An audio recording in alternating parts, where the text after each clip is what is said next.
Wala nang intro-intro, wag kang papakabugsis. For the mini vlog na naman tayo ngayon. Oo, so for today's video, samahan nyo muna akong mag-withdraw dahil kakasahod ko lang. Oo, mag-withdraw pala ako ng 9,000 pesos dahil pupunta kami sa Dipolog para mamili ng mga ingredients dahil magbe-bake nga kami sa aming bread and pastry subject.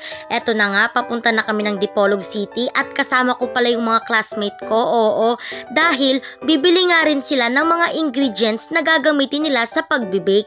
At dahil tanghali na nga mga kabogs, napag-isipan namin na kumain na muna sa Greenwich dahil hindi pa nga kami nagtatanghalian at nagugutom na nga kami dahil malapit na mag 2:00. At eto na nga, nandito na kami sa Greenwich. Yung o-orderin sana namin yung barkadahan, kaso hindi pa pala available dito sa Dipolog branch yung barkadahan, kaya yung in-order na lang namin yung combo meal A na tig 189 mga kabogs. Tamang hintay lang pala kami ng order namin dito sa gilid at ito yung bill ng in-order namin mga kabogs.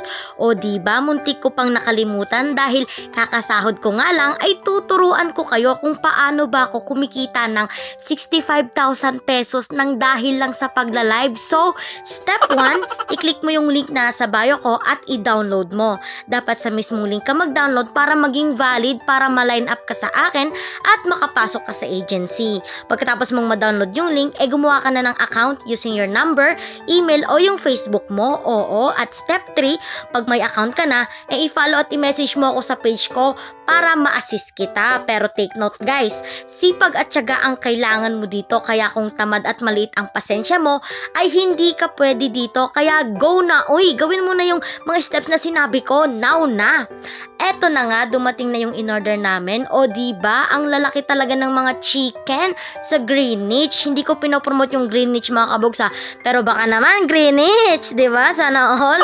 So for the eat na nga muna kami at pagkatapos namin kumain, ay naghanap nga muna kami ng clog shoes dahil napaka-importante nito sa laboratory. Hindi kasi kami papapasukin ni sir kung hindi clog shoes yung suot namin kapag nagluto kami, which is tama naman talaga kasi malaking tulong naman yung clog shoes sa pagluluto at iwas disgrasya na rin, lalo na kung madulas yung sahig. O diba, nandito na pala kami sa market pero itong mga classmate ko naki-free taste nga muna at nakisali na rin ako.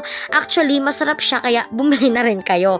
At dahil mamimili kami ng ingredients, naisipan ko na rin mag-grocery na lang din para sa boarding house. Tapos itong mga classmate ko ay may nakita na naman pa-free taste na macaroni, kaya nakitikim na naman sila. Syempre, nakitikim na rin ako, no? In fairness, masarap siya kahit Ladies Choice original yung ginamit nila. Pagkatapos nga namin maki-free taste ay pumunta na kami sa counter para magbayad at hanggang dito na nga lang tong video na to mga kabogs. Huwag nyo kalimutang mag-like, follow at subscribe sa aking YouTube channel at Facebook page na Liza Jean Lawas.